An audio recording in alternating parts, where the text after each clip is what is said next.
오늘 본문 말씀은 마태, 마가, 누가, 요한, 공의 사복음서에 적혀 있는 말씀들이에요. 그래서 여러분들이 아마도 잘 아실 거라는 생각이 듭니다. 제가 오늘은 말을 좀 천천히 해야 되지 않겠나 하는 생각이 들어서 상당히 자제하면서 하겠습니다. 원래 좀 말이 좀 빨라요. 제가 서울 사람이라서 말이 빠른데 제가 처음에 93년도에 대전에 왔어요. 그래서 제가 얘기를 하면은 같은 이렇게 친구들이 못 알아듣더라고요. 제가 하는 말을. 왜 못 알아듣는가 했더니 너무 말이 빠르다고 그래서 부단히 노력을 하는데 또 말씀을 전하다 보면 흥분이 되는지 말이 좀 많이 빨라지는 것 같아요. 제가 말을 빨리 하면 우리 어르신들이 못 알아들으실 테니까 조금 천천히 할 수 있도록 하겠습니다. 어쨌든 오늘 본문에 나와 있는 말씀들을 통해서 우리가 알 수 있는 부분은요.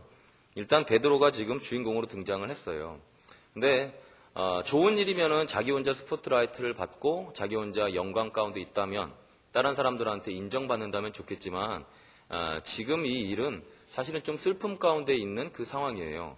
예수님께서 대제사장들에게 잡혀가서 이제 죽음을 맛보아야 하는 그 상황 가운데 있는데 그 많던 제자들은 온데간데 없고 지금 등장하고 있는 인물이 베드로밖에 없습니다. 그래서 53절 읽진 않았지만 보면 그들이 예수를 끌고 대제사장에게로 가니 대제사장들과 장로들과 서기관들이 다 모였더라. 이제 예수님을 죽이려고 하는 그 음모 가운데에 이제 완전히 잡혀서 십자가에 달려 돌아가시기 바로 전 단계란 말이죠. 그러면 여러분들도 생각해 보십시오. 우리가 외로울 때 뭘 하죠? 외로울 때는 사람을 찾아요. 나를 위로할 수 있는 사람. 물론 이제 거룩한 분들은 외로울 때 기도를 하시겠지만 평범한 분들은 기도하기 전에 이 외로움을 어떻게 달랠까 해서 옆에 있는 짝꿍을 찾기도 하고 전화를 하기도 합니다. 아마 예수님께서도 그 외로움 가운데 또 슬픈 고난 가운데 처하셨겠죠. 3년의 기간 동안 제자들과 함께 동고동락했었던 그 기억이 있으셨을 텐데 자기 자신이 그렇게 사람들에게 잡혀가서 죽음을 맛봐야 하는 그 상황 가운데에 더 많은 제자들이 기도하며 예수님을 위해주고 또 그와 함께 하겠다고 이렇게 해줘도 될까 말까인데 지금 예수님의 제자들은 온데간데 없는 상황이었다라는 겁니다. 66절에 보면 베드로가 아랫뜰에 있었대요. 베드로는 아랫뜰에 있더니라고 얘기를 하고 있는데 제가 마태, 마가, 누가, 요한 공이 4개의 복음서에 다 적혀 있다고 얘기를 드렸었잖아요. 근데 요한복음 18장 15절에 보면 베드로만 있었던 게 아니라 베드로와 또 다른 제자가 있었다고 얘기를 하고 있습니다. 그래서 거길 보면 제가 잠깐 좀 찾아서 읽어드릴게요. 요한복음 18장 15절에 보면 시몬 베드로와 또 다른 제자 한 사람이 예수를 따르니 이렇게 얘기를 하고 있어요. 그러니까 지금 마가복음에는 베드로만 나와 있지만 요한복음에는 베드로뿐만 아니라 또 다른 제자가 있었다라고 얘기를 하는데 통상 요한이라고 얘기를 합니다. 근데 그 요한이 대제사장하고 좀 친분이 있었대요. 그래서 예수님이 잡혀서 대제사장 그 집 안으로 들어갔을 때 요한은 그 안에까지 들어갔었다라는 거예요. 근데 베드로가 지금은 아랫뜰에 있었다라고 얘기하고 있는데 요한복음 18장 16절에는 뭐라고 얘기를 하고 있냐면요. 베드로는 문 밖에 서 있었다라고 얘기를 해요. 베드로는 문 밖에 서 있었고 대제사장을 아는 그 요한이 베드로를 데리고 들어가려고 여정을 시켜서 이제 불러들이는 그런 상황 가운데 있었다는 얘기죠. 그러니까 베드로 입장에서는 아마 용기가 나지 않았을 거예요. 지금 상황이 잘못하면 예수님뿐만 아니라 그 옆에 있는 자기까지도 죽음을 당할 수 있다는 것을 알고 있었기 때문에 도망가고 싶었을 겁니다.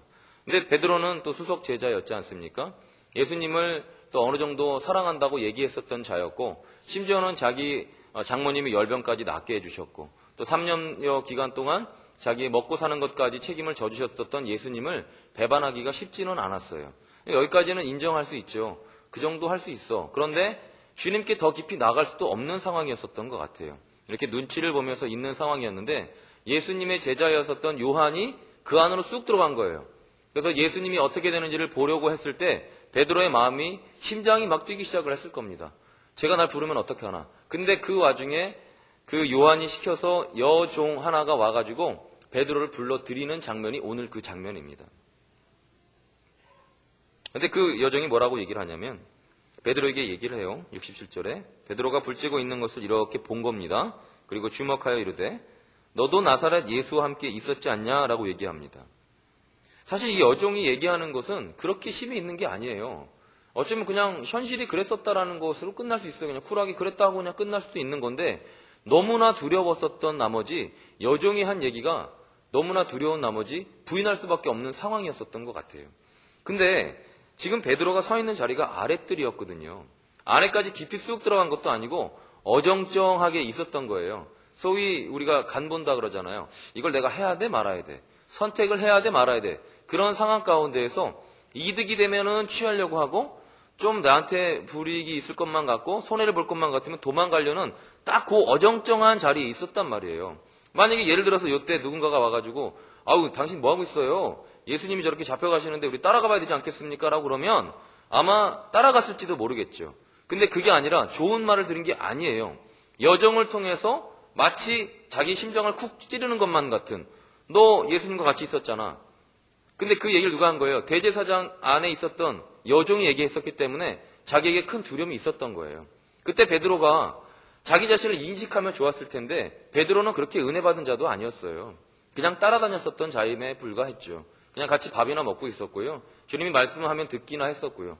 그런데 또 어떤 분들은 이렇게 평할 수 있습니다. 베드로만한 자가 어디 있다고요? 물 위를 걸어 다녔잖아요.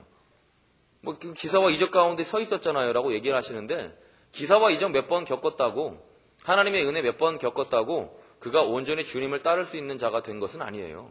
부단한 노력이 필요하다라는 거죠. 제가 제일 싫어하는 말 중에 하나가요. 믿으면 됐지 뭐하러 행합니까? 라는 말이에요. 근데 믿음과 행함의 관계는 우리가 구원을 얻었느냐, 예수 그리스도를 구주로 영접했느냐의 시점과 관련이 있어요. 예수 그리스도를 구주로 영접하기 전의 시점에서는 행함으로 구원을 이룰 수 있다 없다? 다시요. 예수 그리스도를 구주로 영접하기 전에 나의 행함으로 구원을 얻을 수 있다 없다? 없다. 근데 내가 예수 그리스도를 구주로 영접하고 난 이후에는 나의 행함까지도 수반되어야 된다 안 된다? 된다. 그래요. 근데 우리는 귀에 걸고 코에 걸잖아요. 예수 믿으면서 우리의 행함이 필요한데 우리는 예수 그리스도 구주로 영접했잖아요. 당연한 거 아닙니까? 구주로 영접했으니까 이 시간에 나와 계시는 거고 예배 드리시는 거잖아요. 예수 그리스도를 구주로 영접했는데도 불구하고 행하지는 않겠다는 거예요. 그건 시점이 다르다니까요. 예수 그리스도를 구주로 영접하기 전에 행함으로는 안 된다는 겁니다. 그러나 예수 그리스도를 구주로 영접한 이후에는 믿음과 함께 행함이라는 것이 수반돼야 된다라는 거예요. 얼마 전에 제가 마태복음 25장 말씀드렸죠? 거기에 5달란트, 2달란트, 1달란트 받은 사람들 나왔지 않습니까? 주님께서 주인이 와서 결산하겠다는 겁니다. 언제예요? 마지막 때입니다. 그때 1달란트 받은 사람을 놓고 질책하잖아요. 너 왜 그렇게 살았냐? 왜 너 행하지 않았냐? 왜 이윤을 추구하지 않았냐라고 얘기하는 이유는 달란트를 주님께서 주셨다라는 겁니다. 우리가 예수 그리스도를 구주로 영접했을 때에 우리에게 하나님께서 달란트를 주신 거예요. 그래서 더 많은 사람에게 복음을 전해서 나의 사랑을 깨닫게 해라라는 거죠. 행함이 당연히 필요한 겁니다. 근데 행하지 않은 1달란트 받은 사람을 칭찬했나요? 아니요.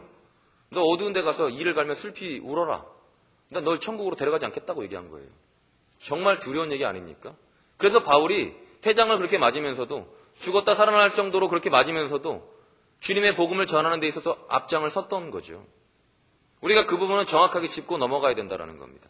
제가 봤을 때는 베드로가 이때 은혜도 없었을 뿐만 아니라 구원에 대한 확신도 없었을 거예요. 뭐 어디 한 자락이나 하고 싶은 본능적인 그것만 있었겠죠. 배나 채우고 싶은 것이고 또 내 안에 이득이 됐기 때문에 따라다녔던 거지 이득이 안 됐다면 따라다니고 싶은 마음이 없었을 거라는 거죠. 어때요? 어정쩡해요. 지금 베드로가 어딨냐면요. 아랫뜰에 있었대요. 근데 여정 하나가 그 하찮은 여정 하나가 와서 얘기해요. 너도 나사렛 예수와 함께 있었지 않냐? 라고 얘기하니까 베드로가 어떻게 합니까? 68절에 부인하여 이르되 나는 네가 말하는 것이 뭔지 모르겠다. 깨닫지도 못하겠다. 이제 모른 척 하는 거죠. 근데 그때 이 베드로의 행동을 보세요. 앞들로 나갈세라고 얘기하고 있어요. 오늘 제 제목이 아랫뜰에서 앞들로입니다. 아랫뜰에서 어정쩡하고 있다가 예수 그리스도 가운데 더 나가는 것이 우리 신앙인이 추구해야 되는 삶인데 베드로는요. 어정쩡하게 간보고 있다가 고난이 오니까 확 도망가고 싶었던 거예요. 그래서 앞들로 나갔다라는 거죠. 전 이 모습을 보면서 어쩌면 이게 우리 신앙인의 모습이 아닌가 하는 생각이 듭니다. 아니 우리 전부의 모습이겠죠. 우리도 두려움 가운데 있을 때에 분명히 도망가고 싶은 마음이 있을 겁니다. 근데 마귀는 우리의 마음을 정확하게 알잖아요. 두려움을 갖고 있었기 때문에 너 신앙 크기는 글렀다. 내가 조금만 더 두려움을 주면 너가 도망갈 것이다라는 걸 알고 있다라는 거죠. 그러니 어떻게 해요? 마귀는 우리를 찔러보는 거죠. 우리가 살아가는 삶은요. 둘 중에 하나예요. 거룩을 추구하며 하나님 곁으로 가느냐? 아니면 죄악 가운데 거짓을 추구하며 세속으로 나가는 거냐? 이 둘 가운데 우리는 머물러 있는 거죠. 은혜를 받으면 받을수록 우리는 거룩한 삶을 살게 되어 있고 예수 그리스도가 살아갔던 삶을 살게 되어 있습니다. 그러나 우리가 은혜를 받지 못하고 주님 곁에 나가지 않고 하나님과 교제하지 않는다면 우리의 삶은 세상 가운데 거짓 가운데 나아갈 수밖에 없다라는 거죠. 근데 가만히 있어서 중간만이라도 가면 좋겠지만 가만히 있을 수가 없어요.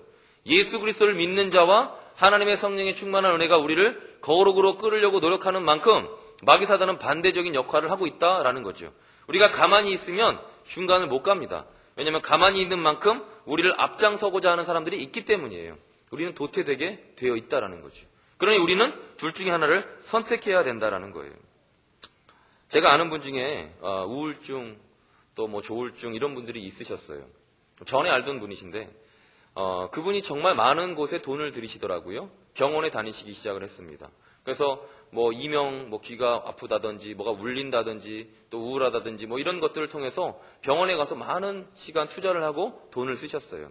우리는 그분을 위해서 기도했었죠. 근데 그분이 병원에는 그 많은 돈을 갖다 드리고 그 많은 시간을 투자하셨는데 복음 앞에 열심히 머무르는 일은 하시지 않으시더라고요. 그래서 제가 신방을 갔었습니다. 그래서 이렇게 말씀을 나누다가 제 안에 너무나 답답함이 느껴졌어요. 그래서 얘기를 했어요, 제가. 집사님이 이제 해보실 거 다 해보셨는데 한 가지 안 해본 거 있으시지 않으세요?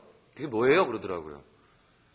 주님 곁으로 조금 더 가까이 나오시면 어떻겠습니까? 라고 말씀을 드렸어요. 그랬더니 제가 뭐 이 정도면 됐죠? 라고 그러시더라고요.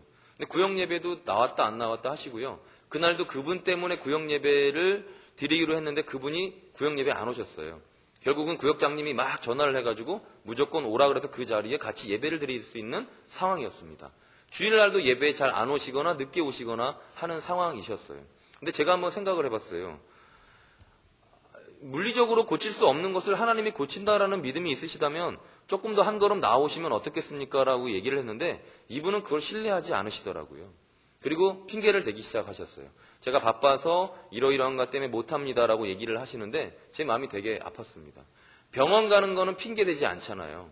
내가 정말 아프면요. 기어서라도 119를 불러서 병원에 갑니다. 왜냐하면 낫기 위해서.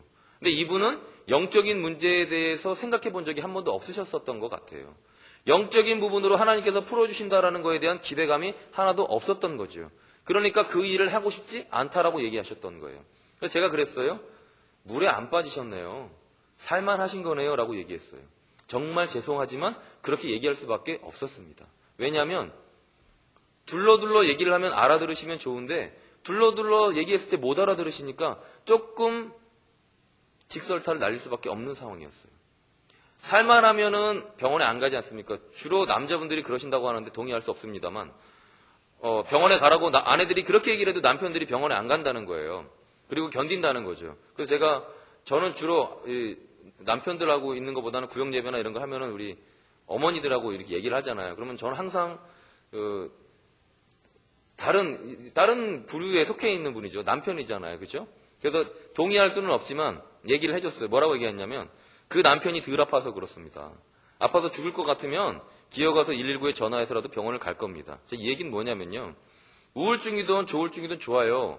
병원을 통해서 물리적으로 나을 수도 있습니다. 그러나 그렇지 못하다라는 판명을 받았을 때는요. 하나님 앞에 좀 더 깊이 있게 나오면 좋겠다라는 거죠.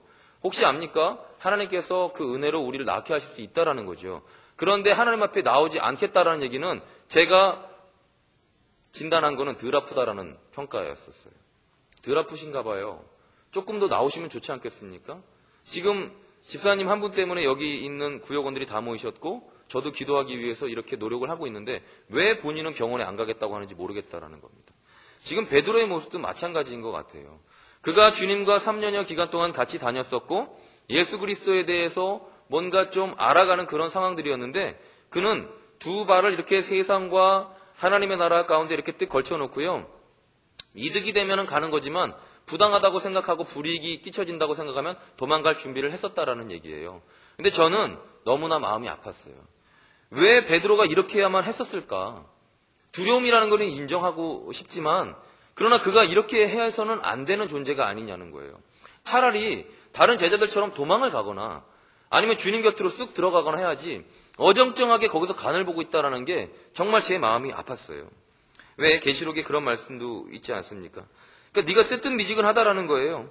네가 뜨겁지도 않고 차지도 않기 때문에 내가 너 너무 잘했다. 너 정말 지혜롭다. 뜨거워야 할 때는 뜨겁고 차가워야 할 때는 차가웠기 때문에 너무너무 잘했다라는 평이 아니라 내가 너 뱉어버리겠다고 얘기한 거거든요. 차가우면은 이렇게 다독다독 해가지고 다시 뜨겁게 만들면 돼요. 또 너무 뜨거우면은 약간 교만하다고 얘기를 하면서 또 이렇게 거품을 제거하면 됩니다. 근데 이거 어정쩡한 거예요. 찬물을 끼얹기도 더운 물을 붓기도 어정쩡한 위치에 있다라는 거죠.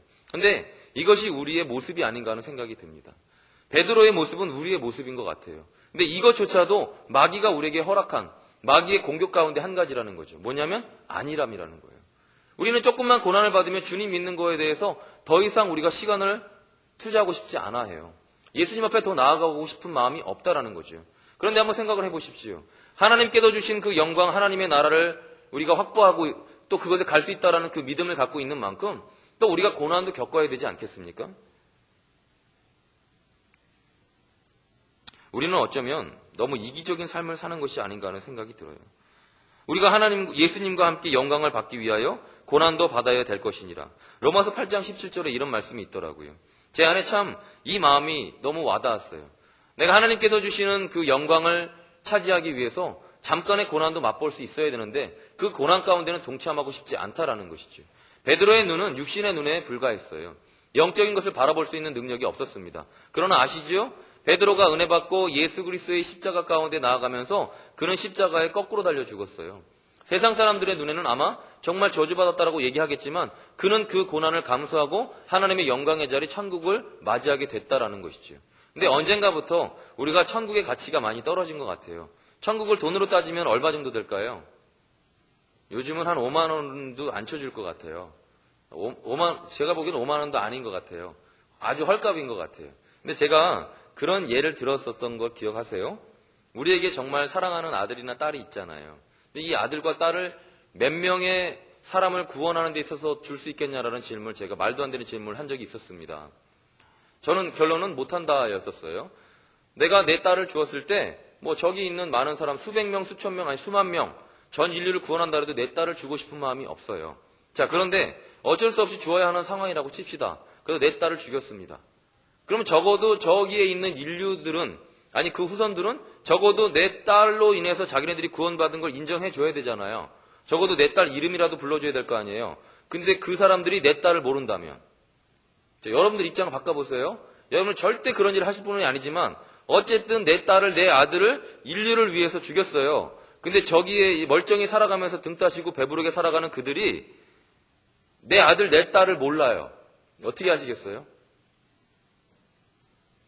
저는 가서 확 죽여버릴 것 같아요. 확 찢어버릴 것 같아요. 눈을 확, 주둥이로 확. 근데 하나님은 그렇게 예수님을 죽이셨잖아요. 근데 그 모른다라는 거예요. 알고 싶지도 않다는 거예요. 그리고 쫓아다니겠다고 하면서도 슬쩍 발을 걸치고 있다가 조금 고난이 되면 뒤로 빠지겠다라는 거예요. 그리고 조금만 힘들어도 그 행함을 하라 그러면 믿음으로 안 하겠다라는 거예요. 제가 조금 전에 말씀을 드렸죠. 믿음으로 안 하는 건요. 행함으로 구원이 되니 안 되는 거는 내가 예수 그리스도를 구주로 영접하기 전이에요. 그때는 아무리 율법적으로 날고 기어도 내가 천국에 갈 수 없어요. 그러나 예수 그리스도를 구주로 영접한 이후에는 행함이라는 것이 수반돼야 됩니다. 왜냐하면 우리가 예수 그리스도가 간 길을 따라가야만 되기 때문이에요. 근데 우리는 이것도 저것도 아닌 거예요. 이것 뜯어다가 저기다 갖다 붙이고 저것 뜯어다가 여기다 갖다 붙여서 합리화를 시키기 시작했고 이익을 추구하기 시작했다라는 거죠. 베드로의 모습, 정확하게 우리의 모습이라는 겁니다. 그런데 그럼에도 불구하고 우리 안에 교만의 모습은 계속해서 있다라는 거예요. 겸손의 모습이 아니에요. 자아성찰이라는 게 필요하다라는 거죠. 내가 지금 내 모양이 어떤지를 보셔야 된다는 겁니다. 근데 부끄럽지만 저도 그 모양이에요. 우리 모두가 그 모양이에요. 그래서 은혜를 받자라는 겁니다.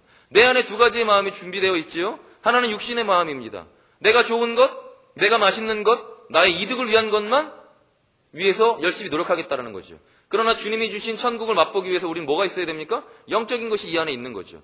그래서 이 영적인 것이 육신의 것보다 더 승했을 때 내가 주님이 가신 그 길을 따라갈 수가 있는 거예요. 이 노력이 필요하다라는 거예요. 그것이 천국을 확보할 수 있다라는 거죠. 물론 예수 그리스도를 구주로 영접한 이후에 이것까지 필요하다라는 겁니다. 그런데 우리는 예수 그리스도를 구주로 영접했다고는 하지만 영적인 것을 개발하고 싶은 마음은 없다라는 거예요. 행함도 필요 없고 내 이득만 추구하겠다라는 겁니다. 근데 그건 너무 이기적이지 않습니까? 어떻게 손 안 대고 코 풀겠다는 거예요? 말이 안 되지 않습니까? 그것이 우리의 신앙인의 모습이라는 거예요. 여러분, 이 베드로를 바라보면서 우리가 몇 번의 얘기를 했어요. 아니, 어떻게 수석 제자가 이 모양이지? 그것도 이렇게 슬금슬금 뒤로 쫓아다니기 시작을 하고, 그리고 나서 그가 어디까지 갔냐면요, 69절에 여종이 그를 보고 곁에 서 있는 자들에게 얘기를 한 거예요. 왜냐면 여종이 얘기를 했는데 못 알아들으니까 주변에 있는 사람들을 선동한 거죠. 아니, 저 사람 정말 몰라? 라고 얘기하는 거예요. 다시 이르되 이 사람은 그 도당이다 라고 여종이 또 한 번 얘기를 했습니다. 그랬더니 70절에 베드로가 뭐라 그래요? 또 부인하는 거예요. 조금 후에 곁에 서 있던 그 사람들이 다시 베드로에게 가가지고 몇 명이 얘기를 했어요. 너도 갈릴리 사람이잖아. 그 도당이잖아. 예수와 함께 같이 있었잖아. 이게요, 틈을 조금 벌려주기 시작을 하면요, 마귀가 가만히 있질 않아요. 마귀는 정확하게 조금만 틈이 열려도 그 안에 삐집고 들어옵니다. 그래서 우리 안에 자기가 원하는 대로 날 이끌어가고 싶어해요. 내가 천국 가는 거 제일 싫어하죠. 내가 은혜 받은 거 제일 싫어하죠. 기도 좀 하려고 그러면 마귀는 기도하지 못할 이유를 수천 가지를 갖다 대고 있죠. 내 마음에 걱정과 근심이라는 것 때문에 기도해야 되는데 걱정과 근심이 있으니까 기도하지 말라 그래요. 마귀는 머리가 정말 좋습니다. 머리로 절대 당해낼 수가 없어요. 하나님이 만드신 피조물 중에 가장 영리한. 그래서 우리 이길 수가 없어요. 우리가 은혜를 받고 예수 그리스도의 사랑이 아니면, 예수 그리스도의 능력이 아니면 절대 이길 수가 없다라는 거죠. 근데 게다가 내가 마음문을 조금 열었다. 그럼 마귀는 계속 공격하는 거죠. 처음에는요, 여종이 슬쩍 찌른 거예요. 너 예수님이랑 같이 다녔잖아. 그 도당이잖아가 얘기했잖아요. 그때 베드로가 빨리 캐치를 했어야 돼요. 그리고 나서 그 영적인 것으로 이 문제를 해결할 수 있는 그 담대함을 얻었어야만 했다고요. 근데 슬금슬금 뒤로 도망가기 시작을 했지 않습니까? 그래서 아랫뜰에서 앞뜰로 도망가고 있으니까 여종이 더 세게 얘기하는 거예요. 마치 마귀와도 같죠. 조금 건드렸는데 빈틈이 보이면 확 가는 거죠. 그리고 또 얘기를 해요. 그래서 안 되니까 다른 사람들과 같이 베드로에게 얘기하는 겁니다. 너도 그 갈릴리 도당이었잖아 라고 얘기하는 거죠. 그때 베드로가 어떻게 됐는지 아세요? 베드로가 확 돌변합니다. 71절이에요. 그러나 베드로가 뭐하며? 다시요. 그러나 베드로가 뭐하며? 맹세하되 나는 너희가 말하는 이 사람을 알지 못하노라. 그냥 부인이 아니라요, 이제 빈틈을 조금씩 열어줘서 마귀가 마음을 확 사로잡았을 때 두려움이라는 걸 엄청 부어줬겠죠. 그러다 보니까 베드로가 어디까지 가요? 예수님으로 인해서 먹고 살았었는데, 예수님으로 인해서 천국 하나님의 나라에 들어갈 거라는 걸 알고 있었을 텐데, 그는 말로만 주님을 믿었었고 은혜 받지 못했었고 성령이 충만한 역사 가운데 있지 못했기 때문에 그의 마음이 열렸을 때 마귀가 들어가서 슬금슬금 점령하기 시작하니까 이제 끝장 본 거죠. 평범한 사람도 예수 그리스도를 저주하진 않았을 텐데 예수 그리스도를 그렇게 쫓아다니고 수석보좌관처럼 옆에서 항상 예수님과 같이 갔었던 그 제자 베드로가 이제 뭐라 그래요? 저주하는 겁니다. 제가 이 저주, 어떤 말로 저주했을까를 고민하다가 차마 거기까지 가는 거는 안 좋을 것 같다라 그래서 제가 말은 못하겠습니다만 저주의 내용 아시죠? 예수 그리스도를 저주했다라는 거예요.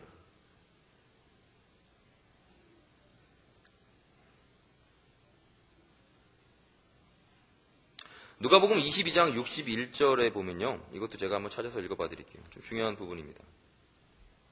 누가복음, 이거 눈으로 한번 같이 보실래요? 누가복음 22장 61절이에요. 누가복음 22장 61절.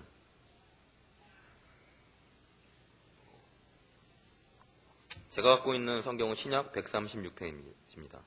누가복음 22장 61절. 요거는 같이 좀 한번 읽어볼까요? 다 혹시 찾으셨습니까? 시작. 주께서 돌이켜 베드로를 보시니 베드로가 주의 말씀 곧 오늘 닭 울기 전에 내가 3번 나를 부인하리라 하심이 생각나서 그 이후에 밖에 나가서 심히 통곡하니라. 다시요. 주께서 돌이켜 베드로를 보시니. 이런 상황을요, 우리 주님이 보셨다라는 거예요. 주님 마음이 많이 썩었을 거예요. 문드러졌을 것 같아요. 어떤 분은 이렇게 얘기하세요. 신이니까 그 정도는 다 받아야지. 신도 아파요. 신도 힘들 때가 있는 거죠. 왜냐하면 그 사랑을 모르기 때문에. 더 오래 참는 것일 뿐인 거죠. 주님이 울었어요? 안 울었어요? 우셨어요.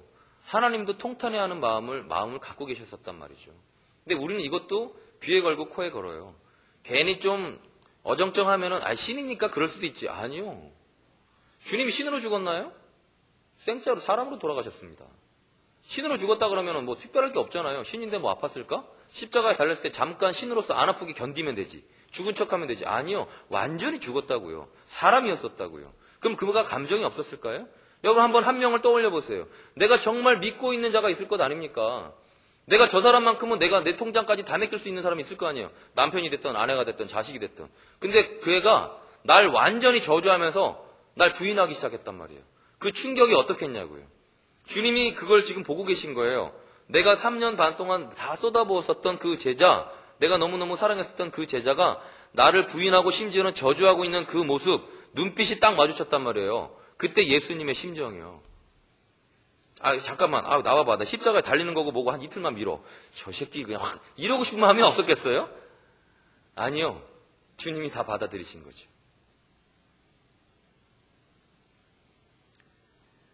저는 오늘 본문들을 통해서 어쩌면 이것이 우리의 모습이다라는 걸 좀 깨우치면 좋겠다라는 생각이 듭니다. 어떻게 예수를 열심히 믿었는데 바뀌지 않습니까? 믿음 이후에 행함이라는 것이 수반된다고 제가 말씀을 드렸잖아요. 난 믿기 때문에 안 바뀌어도 돼. 아니요. 그분은 하늘나라 가실 수 있는지부터 다시 생각하시면 좋겠습니다. 우리 교회 안에 계속해서 영적 발전이 있어야 됩니다. 그것은 아랫뜰에서 앞뜰로 도망가는 것이 아니라 앞뜰에서 아랫뜰로 더 깊이 들어가는 것을 말하는 것일 겁니다. 며칠 전에 성령 하나님 사역을 하면서 많은 분들이 눈물 흘리시고 아파하는 모습을 봤습니다. 좋은 하나님의 임재 가운데에 또 좋게 반응하신 분들도 계셨지만 또 그 한을 뿜어내는 분들도 계셨습니다. 물끄러미 그 모습을 보면서 제 마음이 되게 아팠어요. 우리는 한을 품고 살아가야 될 그리스도인이 아니라 한을 품고 있는 분들에게 가서 기도함으로 그 한을 빼내주는 역할을 해야 되는데도 불구하고 우리에게는 또다시 한이 들어가 있었다라는 거예요. 그 단계에 머물러 있는 것이 아니라 하나님을 만남으로 인해서 우리 안에 있는 쓴뿌리나 걱정이나 근심이나 아픔이 해결되고 또다시 더 많은 사람이 주님 만나서 기쁨과 평안 가운데 살아가게 하는 데 있어서 다리의 역할을 하는 것이 우리가 해야 될 일임에도 불구하고 정말 많은 사역 가운데 그렇게 아파하는 분들을 제가 봤어요. 그때마다 정말 마음이 아픕니다. 근데 그것은 우리의 잘못이기도 하겠지만 더 중요한 건 마귀 사단에게 내 마음을 열어줬기 때문이에요. 빈틈을 조금만 주는 그 순간 마귀는 그 빈틈을 타고서 들어와가지고요. 내 온 마음을 또 내 온 정신을 확 지배하기 시작합니다. 그리고 그 뛰어난 머리로 합리화와 타당성을 내 머리 가운데 주고 그렇기 때문에 나는 주님의 뜻과 상관없는 거룩의 길이 아닌 세속 가운데 거짓의 그 수렁텅이 가운데 빨려 들어가기 시작한다라는 거죠. 그래서 주님께서 무릇 지킬 만한 것 중에 가장 중요한 마음을 지키라고 말씀하신 이유가 거기 있다라는 겁니다. 그런데 우리는 이 논리를 몰라요. 내가 마음을 열었는지 마음이 닫혔는지 모른다라는 거죠. 내 마음을 정확하게 지키셔야만 이 세상 가운데 하나님의 자녀로서의 삶을 사실 수가 있고 그러한 삶 가운데 무난히 천국으로 들어가실 수가 있다라는 겁니다. 서두에 말씀드린 것처럼 천국은 5만 원짜리가 아닙니다. 예수 그리스도의 핏값으로 사셨기 때문에 때로는 여러분이 여러분의 귀한 것을 포기하셔야만 얻을지도 모릅니다. 주님은 말씀하셨어요. 너를 실족하게 하는 것이 눈이니? 아이고 병원에 가라 이렇게 얘기하지 않았어요. 눈을 확 뽑아버려라. 네 팔이 널 실족하게 하냐? 팔을 확 잘라버려라. 그 얘기는 뭐예요? 주님이 잔인해서요? 아니요. 그만큼 중요하기 때문이죠. 팔을 자르는 것보다 그 아픔보다 더 중요한 더 귀한 하나님의 나라가 있다는 걸 아셨기 때문이에요. 진짜 자르라는 거 아닙니다. 이 말씀 드렸다고 또 가다가 또 막 자르고 그러지 마세요. 그 얘기는 그만큼의 마음가짐이 있어야 된다는 겁니다. 근데 우리는 천국을 너무 쉽게 가고 싶어 해요. 천국은 처절한 겁니다. 왜냐하면 마귀도 처절하게 날 지옥에 끄집어 들려고 노력하고 있거든요. 그럼 이놈을 이기려면 그 처절함에 2배, 3배 노력해야 되지 않겠습니까? 왜냐하면 내가 부족하기 때문에. 도저히 안 돼서 주님 앞에 기도하면서 하나님의 능력으로 이겨나는 거예요. 그걸 하루에도 수십 번, 수만 번씩 하는 겁니다. 그런데 우리는 아무 일도 없는 것처럼 살아가고 있잖아요. 베드로처럼요. 베드로는 지금 깨닫지 못했어요. 그가 앞뜰에 있는지 뒤뜰에 있는지 내가 주님 곁에 있는지 멀리 떨어져 있는지 그냥 멀쩡히 구경만 하다가 이득이 되면 취하고 아니면 도망가려는 그 심법 가운데 있었음에도 불구하고 그는 아무것도 문제되지 않는다고 생각했다라는 거죠. 그러다 누굴 만나요? 예수 그리스도의 눈동자와 같이 마주친 겁니다. 문제가 심각해졌죠. 찔렸죠. 근데 그 윤리적인 것뿐만이 아니었을 겁니다. 이 안에 있는 것까지 뒤집어졌을 거예요. 그러니 그가 그때 울잖아요. 통곡하잖아요. 그러면서 그 안에 변화가 일어나기 시작했던 겁니다. 거기서 그냥 멈췄다면 십자가에 거꾸로 죽일 수 없어요. 계속해서 또다시 부단한 노력을 한 거예요. 은혜 받은 거 한 번으로 끝나는 거 아닙니다. 성령 사역 한 번 했다고 삶이 바뀐다고요? 아니요. 잠깐 주님의 은혜를 받았을 뿐이죠. 그것이 영원한 것이 아닙니다. 계속해서 또 노력을 해야 되는 거죠. 주님 앞에 나아가기 위해서 부단히 노력하는 거죠. 그리고 내가 거울을 보면서 내 모습이 멋있는지를 바라보는 것뿐만 아니라 가끔 내 마음을 보셔야 되는 거죠. 내 마음에 뭐가 있는지. 그것이 우리 안에 정말 중요하다는 거죠. 근데 마귀는 또 머리가 좋다 그랬잖아요. 그래서 우리가 마음 보는 걸 좋아하지 않아요. 그래서 차라리 핸드폰을 보라고 하죠. 차라리 텔레비전을 보라고 하죠. 차라리 자라고 하죠. 차라리 전화를 하라고 합니다. 왜냐하면 우리가 마음을 바라보는 순간 이 사람이 마음에 찔림이 있기 때문에 주님 곁으로 나갈 걸 알고 있기 때문이에요. 마귀는 머리가 좋다고 얘기했죠. 그럼 우리는 어떻게 해야 됩니까? 머리 좋은 마귀를 이기기 위해서 부단히 더 노력을 해야 되겠죠. 그런데 이 좋은 거를 말씀을 드렸음에도 불구하고 어렵다라는 겁니다. 그래요. 천국 가기 어려워요. 예수 믿지 않는 분들한테는 쉬워요. 믿음으로만 하면 되니까. 여러분들은 이제 믿음은 지났잖아요. 행함도 수반되셔야 돼요.